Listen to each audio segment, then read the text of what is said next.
Hello everyone.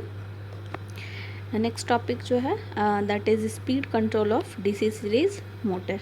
ठीक है, तो हमने स्टार्ट जो किया था कैरेक्टरिस्टिक्स, जहाँ पर हमें DC series motor, single phase induction motor and single phase three phase induction motor study करना है। ठीक है, इनमें हमें कैरेक्टरिस्टिक्स देखना है। ठीक है, कैरेक्टरिस्टिक्स में आपका हो सकता है इन्वर्स कैरेक्टरिस्टिक्स, जहाँ पर आप ब्रेक लगा रहे हैं। ठीक है, रनिंग कैरेक्टरिस्टिक्स, जहाँ पर आप इलेक्ट्रिकल, जो हमने स्टार्टिंग लेक्चर में देखा था, ठीक है, जहाँ पर हम इलेक्ट्रिक एंड मैकेनिकल कैरेक्टरिस्टिक्स, जहाँ पर हम लोग speed versus armature current, speed versus armature voltage, या फिर स्पीड वर्सेस टॉर्क का जो characteristic, that will be your running characteristics of DC series motor. ठीक है, इन्वर्स कैरेक्टरिस्टिक्स में आपको हम ऑपोजिट कैरेक्टरिस्टिक्स हमें मिल रहा था, इन्वर्स मिल रहा था। ठीक है, रनिंग कंडीशन का, यानी कि मोटरिंग मोड में जो आपको कैरेक्टरिस्टिक्स मिल रहा है उसका इन्वर्स हमें कब मिला था? ब्रेकिंग मोड में। ठीक है, तो ब्रेकिंग कैरेक्टरिस्टिक्स आपका इन्वर्स कैरेक्टरिस्टिक्स। एंड इसके बाद हमें स्पीड कंट्रोल देखना है। ठीक है, तो स्पीड कंट्रोल एंड साथ ही साथ आपको एप्लीकेशंस भी देखना है। ठीक है, डीसी सीरीज़ मोटर के एप्लीकेशंस आप कहाँ कहाँ पर यूज़ कर सकते हैं। ठीक है, तो आज का जो टॉपिक है that is speed control of DC series motor. तो हम लोग ड्राइव्स जो चैप्टर हम लोग पढ़ रहे हैं, ठीक है, यानी कि आपके इंडस्ट्रीज़ में बहुत बड़े बड़े मशीन्स कनेक्टेड होंगे, ड्राइव्स होंगे, एंड ठीक है, तो उनका जो रोटेशन हो रहा है, लाइक आपने एलिवेटर पढ़ा था। ठीक है, तो इस तरीके का एलिवेटर क्या है, वो भी आपके मोटर के हेल्प से रोटेट हो रहा है, मोटर के हेल्प से ऑपरेट हो रहा है। ठीक है, तो आपका जो ड्राइव हो गया, दैट मीन्स एलिवेटर जो हो गया, उसके ऑपरेशन के लिए आपको मोटर का रिक्वायरमेंट है। एंड आप एलिवेटर की स्पीड को कंट्रोल कर रहे हैं। ठीक है, कभी आपको स्टॉप करना होता है, कभी आप आपके अपने रिक्वायर्ड फ्लोर में आपको जाना है। ठीक है, फिर जब आप पहुंच गए आपको स्टॉप करना है, तो यहाँ पर सडन आपके स्पीड में चेंजेस आ रहा है। तो हमें इस स्पीड कंट्रोल को स्टडी करने का रिक्वायरमेंट है कि हम लोग जो स्पीड कंट्रोल का जो कैरेक्टरिस्टिक्स हम ऑब्टेन करेंगे वो स्मूथ होना चाहिए। ठीक है, कि अगर हम सडन ब्रेक लगा रहे हैं, सडन स्पीड को हम लोग रिड्यूस कर दे रहे हैं, तो हमारे मोटर के किसी पार्ट में कोई डैमेज ना हो। ठीक है, किसी तरीके का कोई लॉसेस ना हो। तो जहाँ पर हमें स्मूथ कैरेक्टरिस्टिक्स मिलता है स्पीड कंट्रोल का, तो हम उस तरीके के मोटर को यूज़ करते हैं अपनी इंडस्ट्रीज़ में। ठीक है, अपने ड्राइव्स को रन कराने के लिए। ठीक है, तो यहाँ पर हम लोग ड्राइव्स के ऑपरेशन के लिए मोटर्स यूज़ कर सकते हैं। हम लोग डीसी मोटर को ज़्यादा प्रेफरेंस देते हैं, क्योंकि इसका स्पीड कंट्रोल बहुत ज़्यादा स्मूथ होता है। ठीक है, हम लोग बहुत कम इंटरवल पे ही हम लोग इसको इंक्रीज़ या डिक्रीज़ कर सकते हैं, इसको ईज़िली हम लोग कंट्रोल कर पाते हैं। ठीक है, तो डीसी शंट मोटर हो गया, या फिर सीरीज़ मोटर हो गया, कंपाउंड मोटर हो गया, तो in case of DC motor हम लोग ईज़िली स्पीड को कंट्रोल कर सकते हैं। तो just like DC shunt motor, आपके डीसी सीरीज़ मोटर में भी वेरियस कंट्रोल स्पीड को कंट्रोल करने के लिए वेरियस मेथड्स है। ठीक है, like armature resistance control, field control method, ward-Leonard method है। तो इन सारे मेथड्स को कैसे यहाँ पर अप्लाई कर सकते हैं स्पीड को कंट्रोल करने के लिए। ठीक है, दैट मीन्स इंक्रीज़ या डिक्रीज़ करने के लिए हम लोग कैसे यूज़ करेंगे, यहाँ पर आपको दिया हुआ है। तो फर्स्ट वन जो आपका है that is armature resistance control. ठीक है, तो अगर हम स्पीड का इक्वेशन देखें in case of DC motor, ठीक है, तो सीरीज़ या शंट जो भी हो, तो यहाँ पर हमें स्पीड का इक्वेशन प्रीवियस लेक्चर में भी हमने देखा था, V माइनस IARA। ठीक है, and divided by K phi या फाई। ठीक है, तो ये आपका स्पीड का इक्वेशन होता है in case of DC motor. तो यहाँ पर हम देख सकते हैं दिस इज़ स्पीड। ठीक है, ये आपका इनपुट वोल्टेज जो आपने मोटर में अप्लाई किया हुआ है, IA जो आर्मेचर के थ्रू आपका जो करंट फ्लो कर रहा है, RA आर्मेचर का अपना कुछ रेजिस्टेंस होगा। ठीक है, एंड फाई जो आपका फील्ड के वजह से प्रोड्यूस हो रहा है, फील्ड करंट की वजह से प्रोड्यूस हो रहा है। ठीक है, तो यहाँ पर हम देख सकते हैं कि जो आपने वोल्टेज अप्लाई किया है, अभी इस केस में जब आपने वोल्टेज किसी एक पर्टिकुलर टाइम इंस्टेंट पे आपने एक वोल्टेज अप्लाई कर दिया, ठीक है, तो वो आपका कांस्टेंट वोल्टेज होगा। डीसी मोटर है तो आपने जो वोल्टेज अप्लाई किया है वो डीसी वैल्यू है, तो आपका वोल्टेज ऑलवेज कैसा रहेगा? कांस्टेंट रहेगा। ठीक है, यहाँ पर IA है, RA क्या है, रेजिस्टेंस, आर्मेचर का रेजिस्टेंस है। अब हमने मोटर को डिज़ाइन कर लिया है, ठीक है, उसमें हमने आर्मेचर वाइंडिंग कर दी है। अब जब मोटर आपका बन चुका है तो उसका रेजिस्टेंस कभी चेंज नहीं होगा, ठीक है। अगर आपने मोटर में जो वाइंडिंग के लिए कॉइल यूज़ कर लिया, उसका रेजिस्टेंस अगर 0.1 ओम है, ठीक है, तो वो जब तक आप मोटर यूज़ कर रहे हैं या फिर आप वाइंडिंग को चेंज नहीं करते हैं, उसका आर्मेचर रेजिस्टेंस हमेशा 0.1 ओम ही रहेगा। तो ये रेजिस्टेंस भी आपका कांस्टेंट वैल्यू हो गया, ठीक है। तो यहाँ से हम देख सकते हैं कि आपका जो स्पीड है, ठीक है, वो इन्वर्सली प्रोपोर्शनल है फ्लक्स के, ठीक है। तो यहाँ पर हम लोग अगर एंड साथ ही साथ आर्मेचर रेजिस्टेंस कंट्रोल है, ठीक है। तो रेजिस्टेंस के वैल्यू को तो हम लोग चेंज नहीं कर सकते, बट रेजिस्टेंस के अक्रॉस के करंट को ज़रूर हम लोग कंट्रोल कर सकते हैं, ठीक है। तो यहाँ पर हम लोग किस तरीके से आर्मेचर रेजिस्टेंस कंट्रोल मेथड का यूज़ करेंगे। तो यहाँ पर आपके पास डिफरेंट पैरामीटर्स है, लाइक वोल्टेज। तो आप वोल्टेज को ठीक है, किसी पर्टिकुलर टाइम इंस्टेंट पे आप अप्लाइड वोल्टेज के वैल्यू को चेंज कर सकते हैं, ठीक है। एंड अप्लाइड वोल्टेज को आप चेंज करके स्पीड को वेरी कर सकते हैं। अगर आप आर्मेचर के थ्रू जो करंट फ्लो हो रहा है उसमें वेरिएशन अगर आप ला सकते हैं तो आपका स्पीड अगेन चेंज हो सकता है, ठीक है। रेजिस्टेंस के आर्मेचर को अगर आप चेंज नहीं कर सकते, बट उसके थ्रू अगर आप करंट को फ्लो कराएं, ठीक है, कम या ज़्यादा अगर आप कंट्रोल कर पा रहे हैं तो वहाँ से भी आप स्पीड को कंट्रोल कर पाएंगे। एंड फ्लक्स के हेल्प से भी, फ्लक्स जब आप कंट्रोल कर लेंगे, वेरी करेंगे, तो आपका स्पीड भी ऑटोमेटिक वेरी हो जाएगा। तो यहाँ पर डिफरेंट पैरामीटर्स है। हम लोग अप्लाइड वोल्टेज के हेल्प से हम लोग स्पीड को कंट्रोल कर सकते हैं। आर्मेचर रेजिस्टेंस कंट्रोल मेथड है, ठीक है। तो ये इनडायरेक्टली आपका आर्मेचर करंट, ठीक है, आर्मेचर के करंट को ये कंट्रोल, आर्मेचर करंट के कंट्रोल के हेल्प से आपका स्पीड कंट्रोल होगा। And finally is flux method control, ठीक है, फ्लक्स कंट्रोल मेथड। तो यहाँ पर हम लोग इन सारे पैरामीटर्स का यूज़ करके स्पीड को कंट्रोल कर सकते हैं। तो आर्मेचर रेजिस्टेंस कंट्रोल में क्या होता है, आपके पास डीसी सीरीज़ मोटर का कुछ इस तरीके का आप सर्किट बनाएंगे, ठीक है। तो यहाँ पर देख रहे हैं क्या कि आपका जो सीरीज़ फील्ड है, ठीक है, आर्मेचर रेजिस्टेंस, तो आरए को कंट्रोल, आरए के थ्रू अगर हम लोग करंट यानी कि आईए को अगर हम कंट्रोल कर लेते हैं, वेरी कर लेते हैं, तो इसके अकॉर्डिंग आप स्पीड को भी वेरी कर सकते हैं, क्योंकि n is directly proportional to IA, ठीक है। तो यहाँ से हमने एक सीरीज़ फील्ड लगा दिया है, ठीक है। एंड हमें क्या करना है, आर्मेचर के करंट को कंट्रोल करना है, ठीक है, इसको वेरी करना है आईए को। तो यहाँ पर हम लोग आर्मेचर का रेजिस्टेंस होगा अपना, ठीक है। तो आर्मेचर के रेजिस्टेंस के साथ हमने एक इस तरीके का वेरिएबल फील्ड वाइंडिंग हमने यहाँ पर कनेक्ट कर लिया है, ठीक है। The controlling resistance is connected directly in series with the supply to the rotor. तो जिस रेजिस्टेंस को हमें कंट्रोल करना है, यानी कि जो कंट्रोलिंग रेजिस्टेंस होगा, जिसके थ्रू का करंट हम कंट्रोल करेंगे, ये डायरेक्टली आपका सीरीज़ में है, तो डायरेक्टली सप्लाई के साथ कनेक्ट हो गया है, ठीक है। The power loss in the control resistance of DC series motor can be neglected because this control method is utilized for a large portion of time for reducing the speed under light load condition, ठीक है। तो अब इस resistance को यहाँ पर connect करने की वजह से जो पावर लॉस होगा ये बहुत ही कम होता है, ठीक है, अंडर लाइट लोड कंडीशन।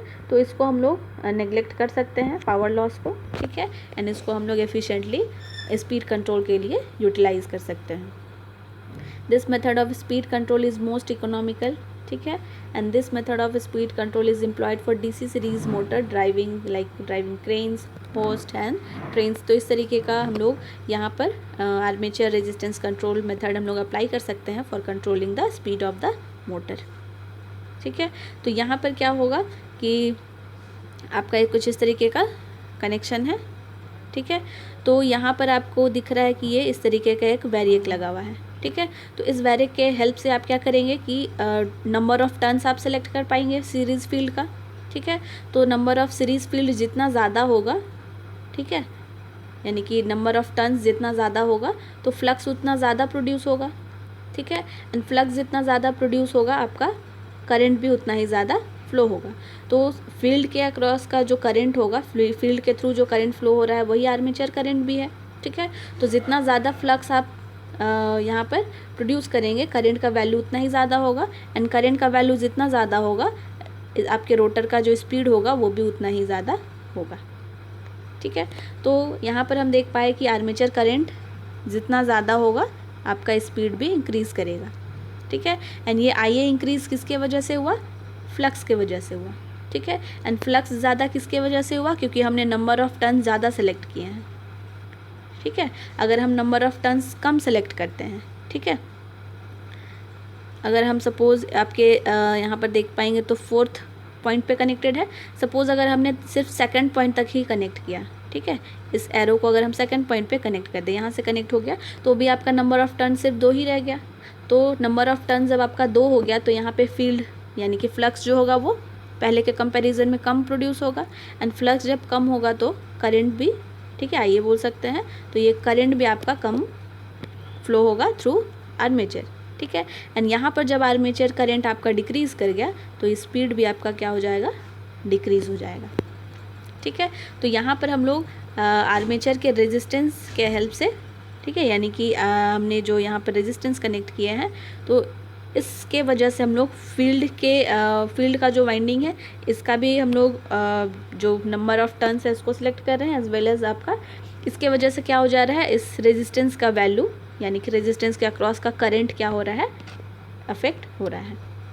ठीक है, तो इस वजह से हम लोग इसको आर्मेचर रेजिस्टेंस कंट्रोल मेथड कहते हैं, क्योंकि यहाँ पर जो आपने रेजिस्टेंस है यानी कि आर्मेचर का रेजिस्टेंस है तो वो रेजिस्टेंस कंट्रोल कर रहा है किसको? आर्मेचर के करंट को। ठीक है, एंड आर्मेचर का current number of turns per depend करेगा, ठीक है, कि कितना आपने सिलेक्ट किया है। तो इस तरीके से आपका ये armature resistance control speed control method का एक पार्ट है। ठीक है, तो आप आर्मेचर रेजिस्टेंस कंट्रोल का यूज़ आप आपको अगर किसी क्रेन्स के स्पीड को, ठीक है, वहाँ पर अगर क्रेन्स में आप मोटर यूज़ कर रहे हैं तो आप इस तरीके का armature resistance control method use कर सकते हैं स्पीड को कंट्रोल करने के लिए। होस्ट, ठीक है, ट्रेन्स एटसेट्रा में आप इस मेथड को यूज़ कर सकते हैं। सेकेंड मेथड जो हमने देखा था कि आप फ्लक्स को भी यूज़ कर सकते हैं। ठीक है, तो फ्लक्स आपका कहाँ पे प्रोड्यूस हो रहा है? फील्ड वाइंडिंग में। ठीक है, तो इस वजह से सेकंड जो मेथड आपका आता है that is field control method. Field control method में अगेन हम इसको 2 पार्ट में डिवाइड करते हैं। ठीक है, first one is field diverter method and second one is armature diverter method. ठीक है, तो अभी हमें यहाँ पे फोकस क्या रखना है कि फील्ड यानी कि फ्लक्स को हम यहाँ पर फ्लक्स के हेल्प से हम स्पीड को कंट्रोल करें। तो पहला है इसमें फ्लक्स कंट्रोल मेथड में फील्ड डाइवर्टर मेथड। तो यहाँ पर हम लोग क्या करते हैं, आपका जो सीरीज़ फील्ड है, सीरीज़ फील्ड के साथ पैरेलल में हम एक डाइवर्टर रेजिस्टेंस लगा देते हैं। ठीक है, एक रेजिस्टेंस लगा देते हैं, वेरिएबल रेजिस्टेंस, जिसे हम डाइवर्टर कह रहे हैं। तो यहाँ पर क्या होता है, अभी आपका करंट फ्लो कर रहा है,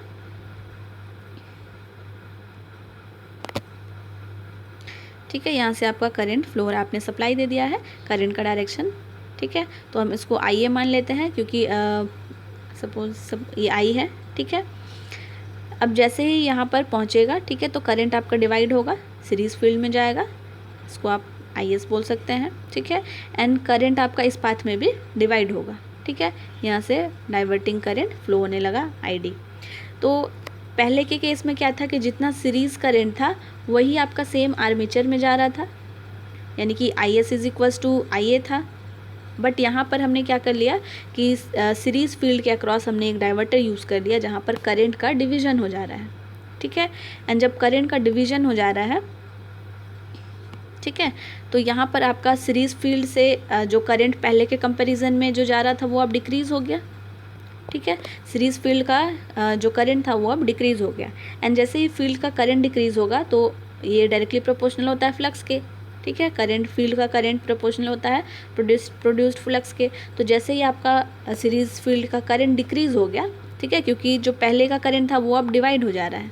ठीक है, तो सारा का सारा सीरीज़ फील्ड में नहीं जा रहा है, कुछ बाकी करंट आपका डाइवर्टर से भी फ्लो हो गया। तो जैसे ही आपका आई एस डिक्रीज़ होगा तो आपका टोटल प्रोड्यूस्ड फ्लक्स भी क्या हो जाएगा, डिक्रीज़ हो जाएगा, एंड जैसे ही फ्लक्स डिक्रीज़ होगा तो स्पीड क्या होगा, इंक्रीज़ हो जाएगा, क्योंकि स्पीड इन्वर्सली प्रोपोर्शनल होता है फ्लक्स के। ठीक है, स्पीड इक्वेशन से अगर आप देखेंगे तो स्पीड आपका क्या हो जाएगा, इंक्रीज़ हो जाएगा जब फ्लक्स आपका रिड्यूस हो गया। ठीक है, तो यहाँ पर आर्मेचर का जो स्पीड होगा, ठीक है, रोटर का स्पीड वो डिक्रीज़ हो जाएगा। तो इस तरीके से हम लोग डाइवर्टर मेथड में हम लोग फ्लक्स को कंट्रोल कर रहे हैं। ठीक है, तो फ्लक्स को हमने डिक्रीज़ कैसे किया, यहाँ पर करंट को डिवाइड करके। ठीक है, तो फ्लक्स को कंट्रोल करने से हम यहाँ पर स्पीड को कंट्रोल कर पा रहे हैं।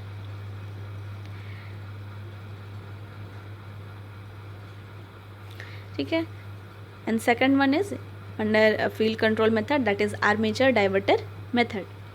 ठीक है, तो यहाँ पर इनिशियल कंडीशन में क्या होगा, ये वाला पार्ट आपका नहीं होगा। ठीक है, यानी कि जितना IS होगा, जितना सीरीज से फील्ड करंट जा रहा होगा, उतना ही आपका आर्मेचर में भी जा रहा होगा। ठीक है, IS एंड IA सेम होगा। बट जैसे ही हम लोग स्पीड कंट्रोल पर्पस के लिए आर्मेचर डाइवर्टर है, दैट मीन्स कि आर्मेचर के करंट को अब हमें डाइवर्ट करना है, तो हम इसके अक्रॉस क्या कर देंगे, इसके पैरेलल में डाइवर्टर लगा देंगे। ठीक है, तो अब क्या हो गया कि हमने यहाँ तो आपका सीरीज फील्ड जा रहा है, ये इनिशियल कंडीशन में भी यहाँ पर IS था। ठीक है, तो IS की वजह से फ्लक्स आपका जितना पहले था उतना ही अभी भी है। ठीक है, बट यहाँ पर क्या हुआ कि आर्मेचर के थ्रू जो करंट जाना था वो अब डिक्रीज़ कर गया। ठीक है, पहले हमारे पास IS का वैल्यू जितना था उतना ही IA भी जा रहा था। ठीक है, एंड IS की वजह से आपका फ्लक्स प्रोड्यूस हुआ है। ठीक है, ये फ्लक्स आपका कांस्टेंट है, पहले भी आपका वही था, अभी भी वही है। तो जब हमें फ्लक्स को कांस्टेंट रखना है, ठीक है, एंड यहाँ पर IA क्या हो गया, आपका डिक्रीज़ कर गया है, क्योंकि हमने आर्मेचर के थ्रू जो करंट जाना था उसको हमने टोटल करंट नहीं भेज के हमने डाइवर्ट कर दिया है कुछ करंट। ठीक है, तो part of the series current ही आपका आर्मेचर में जा रहा है। तो इस तरीके से IA का जो वैल्यू है वो क्या हो गया, डिक्रीज़ हो गया। ठीक है, तो अब यहाँ पर क्या है कि लोड टॉर्क कांस्टेंट होगा। ठीक है, क्योंकि फ्लक्स को हमने कांस्टेंट यहाँ पर रखा है कि पहले भी आपका 5 ही था, अभी भी 5 है। तो एंड लोड टॉर्क जो होगा इसको हमें कांस्टेंट रखना है। ठीक है, तो कांस्टेंट लोड टॉर्क यानी कि लोड टॉर्क का जो इक्वेशन हमने देखा था ये डायरेक्टली प्रोपोर्शनल होता है 5 IA के। तो अब अगर IA को हमने डिक्रीज़ कर दिया है, ठीक है, ये TA आपका कांस्टेंट होना चाहिए। ठीक है, तो यहाँ पर आपका दो फैक्टर है, 5 एंड IA। तो अगर IA का वैल्यू डिक्रीज़ कर गया है तो 5 का वैल्यू इंक्रीज़ होना चाहिए, ताकि आपका जो T है इस पर कोई इफ़ेक्ट ना पड़े। ठीक है, ये पहले भी कांस्टेंट था, अभी भी कांस्टेंट ही रहेगा। ठीक है, इसको आप एग्जांपल से समझ सकते हैं कि सपोज़ TA का वैल्यू 5 है, ठीक है, एंड फ्लक्स का वैल्यू अगर 3 है, ठीक है, फ्लक्स का वैल्यू अगर 5 है, इसको अगर हम 6 कर दे सपोज़, ठीक है, टॉर्क का वैल्यू सपोज़ 6 ले ले, 5 का वैल्यू अगर 3 है तो करंट का वैल्यू हमें 2 लेना पड़ेगा। ठीक है, ताकि ये टॉर्क का वैल्यू 6 रहे। अभी टॉर्क का वैल्यू हमें 6 ही रखना है, बट यहाँ पर क्या हो गया है कि हमारा जो करंट का वैल्यू है वो डिक्रीज़ कर गया है। ठीक है, तो करंट का वैल्यू डिक्रीज़ हम सपोज़ कर दिए, तो टॉर्क को कांस्टेंट रखने के लिए हमें फ्लक्स को इंक्रीज़ करना पड़ेगा। ठीक है, तो हमने 3 से 6 कर दिया फ्लक्स को, एंड 2 से आपका यानी कि IA का वैल्यू डिक्रीज़ कर गया, तो फ्लक्स का वैल्यू इंक्रीज़ हो जाएगा for constant value of torque. तो ये यहाँ पर कॉन्सेप्ट है कि अगर हमने IA को डिक्रीज़ कर दिया है तो फ्लक्स को इंक्रीज़ होना पड़ेगा। ठीक है, एंड जैसे ही आपका फ्लक्स यहाँ पर इंक्रीज़ हो जाएगा लोड टॉर्क को कांस्टेंट बनाने के लिए, तो फ्लक्स जैसे ही इंक्रीज़ हुआ, ठीक है, तो आपका स्पीड क्या हो जाएगा, डिक्रीज़ हो जाएगा, क्योंकि ये दोनों आपस में कैसा है, इन्वर्सली प्रोपोर्शनल है। ठीक है, तो इस तरीके से हम लोग यहाँ पर आर्मेचर डाइवर्टर मेथड में यहाँ पर भी हम देख पा रहे हैं कि यहाँ पर फ्लक्स का कंट्रोल हो रहा है। ठीक है, तो इस तरीके से यहाँ पर हम लोग ये दो मेथड था फ्लक्स कंट्रोल मेथड के अंदर, that is field diverter and armature diverter method. इसमें थर्ड मेथड हम लोग जो यूज़ कर सकते हैं DC सीरीज़ मोटर में स्पीड कंट्रोल के लिए, दैट इज़ वार्ड-लियोनार्ड मेथड। ठीक है, तो इस वार्ड-लियोनार्ड मेथड में जनरली हमारे पास MG सेट यूज़ किया जाता है। ठीक है, यानी कि ये जो M2 मोटर है, इस मोटर का स्पीड को आपको कंट्रोल करना है। ठीक है, तो और इसके स्पीड कंट्रोल के लिए जो आपके पास सेटअप है, ये आपका MG सेट या फिर मोटर जनरेटर सेट हम लोग इसको बोल सकते हैं। इस मोटर को आप क्या करेंगे, इलेक्ट्रिक सप्लाई देंगे, ठीक है। तो ये हमने कांस्टेंट भी, यहाँ पर हम AC या DC कोई भी सप्लाई यूज़ कर सकते हैं, कोई भी मोटर यूज़ कर सकते हैं। मोटर का जो शाफ्ट होगा या रोटर जो होगा, ठीक है, इस रोटर से डायरेक्टली कपल किया हुआ होगा कौन, जनरेटर का शाफ्ट। जनरेटर को मोटर क्या करेगा, मैकेनिकल आउटपुट देगा, ठीक है। एंड जनरेटर को इनपुट कैसा चाहिए, मैकेनिकल इनपुट चाहिए। तो इस वजह से ये दोनों आपस में कपल्ड होता है कि मोटर का शाफ्ट जो कि मैकेनिकल आउटपुट या मैकेनिकल पावर जनरेट कर रहा है, उसको एज अ इनपुट किस में दिया जाए, जनरेटर में एज अ मैकेनिकल इनपुट। तो जनरेटर जैसे ही मैकेनिकल इनपुट रिसीव करेगा, ये क्या करेगा, इलेक्ट्रिक सप्लाई करना शुरू कर देगा, ठीक है, जनरेट करना शुरू करेगा इलेक्ट्रिसिटी। एंड इसका जो आउटपुट होगा, ठीक है, V और I के टर्म में, यानी कि इलेक्ट्रिक आउटपुट जो होगा, इलेक्ट्रिकल आउटपुट जो होगा, वो अगेन ये कौन रिसीव करेगा, मोटर रिसीव करेगा, M2 जिसका स्पीड आपको कंट्रोल करना है, ठीक है। मोटर को आपको इलेक्ट्रिक सप्लाई चाहिए, तो जनरेटर का जो आउटपुट होगा वो डायरेक्टली फेड हो जाएगा कहाँ पर, उस मोटर के इनपुट में, जिससे आपको स्पीड, जिसका स्पीड आपको कंट्रोल करना है, ठीक है। तो इस तरीके से ये सेटअप किया जाता है। एंड स्टार्टिंग में जैसे ही हम लोग यहाँ पर हम लोग सप्लाई दे दिए, ये आपका कपल किया हुआ है, तो ये जनरेटर जो आउटपुट जनरेट करना शुरू करता है, ठीक है, ये आपका इस तरीके से जनरेट करना शुरू करता है। इनिशियली आपका 0 पे रहेगा, ठीक है, धीरे धीरे ये लीनियरली इंक्रीज़ करता हुआ जाता है, ठीक है। एंड इसी का आप अप्लाई करते जाते हैं मोटर पे। तो ये हम लोग यहाँ पर देख सकते हैं कि बहुत ही स्मूथ स्पीड कंट्रोल होता है मोटर का, ठीक है, यानी कि बहुत इनिशियल से लेकर, ठीक है, हाई वैल्यू तक ये आप मोटर इलेक्ट्रिसिटी जनरेट करेगा एंड वही आपका मोटर में अप्लाई होता हुआ जा रहा है, ठीक है। तो बहुत ही स्मूथ स्पीड यहाँ पर कंट्रोल हो रहा है, ठीक है, लीनियरली बहुत धीरे धीरे धीरे धीरे आपका स्पीड जो है वो इंक्रीज़ कर रहा है। एंड उसी के अकॉर्डिंग आपको जब स्पीड लो करना होगा, तो उसी के अकॉर्डिंग ये आपका रिवर्स प्रोसेस होना शुरू हो जाएगा, ठीक है। एंड जो मोटर होगा, ठीक है, ये आपका करंट डिलीवर करना शुरू कर देगा। तो जब ये डिलीवर शुरू करना कर देगा, तो ये एज अ जनरेटर बिहेव करने लगेगा, जो हमने जनरेटिंग मोड में, रीजनरेटिंग ब्रेकिंग में देखा था, या रीजनरेटिव मोड में ये ऑपरेट होना शुरू कर जाएगा, ठीक है। तो ये उसी तरीके से आपका जो स्लोप होगा फिर अगेन, ठीक है, ये आपका डिक्रीज़ होना इस तरीके से शुरू हो जाएगा। तो मोटर यहाँ पर हम देख पाए कि हम इसको जहाँ पर इस तरीके का जो ये जो मेथड है, वार्ड-लियोनार्ड मेथड, ये हम उस एप्लीकेशन में यूज़ कर सकते हैं वहाँ पर जहाँ पर जैसे आपका एलिवेटर्स हो गया, ठीक है, तो वहाँ पर हमको बहुत ज़्यादा स्मूथ स्पीड कंट्रोल का रिक्वायरमेंट होता है। तो इस केस में हम लोग इस तरीके का वार्ड-लियोनार्ड मेथड को हम लोग यूज़ कर सकते हैं, ठीक है। एडवांटेजेस डिसएडवांटेजेस आपको इस मेथड का दिया गया है। Full forward and reverse speed हम लोग कर सकते हैं, इंक्रीज़ या डिक्रीज़ हम लोग ईजिली कर सकते हैं, ठीक है। Wide range of speed control possible है, ठीक है, वार्ड-लियोनार्ड मेथड के हेल्प से। शॉर्ट टाइम ओवरलोड कैपेसिटी जो होता है वो बहुत ज़्यादा होता है, ठीक है। हम लोग बहुत शॉर्ट टाइम के लिए भी अगर हम लोग हाई लोड कनेक्ट करना चाहें तो हम लोग ईजिली कर सकते हैं। Armature current of the motor is smooth, ठीक है। आर्मेचर करंट जो मोटर का है, क्योंकि जनरेटर आपका कंटिन्यूअस सप्लाई करता हुआ जा रहा है, तो आपका जो मोटर होगा वो कंटिन्यूअस उसको रिसीव करता रहेगा एंड इस वजह से आपका स्मूथ कैरेक्टरिस्टिक्स स्पीड कंट्रोल का बनेगा।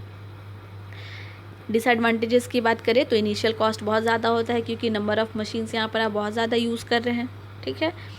इसका जो एफिशिएंसी होता है लेस देन 80% ही होता है, ठीक है।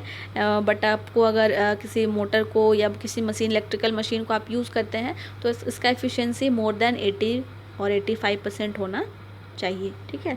बट ये लेस देन 80% है, तो हमारे लिए ज़्यादा यूज़ का नहीं है। तो इस वजह से हम किसी सर्टेन एप्लीकेशंस में जहाँ पर हमें बहुत स्मूथ स्पीड कंट्रोल का रिक्वायरमेंट होता है वहाँ पर हम करते हैं।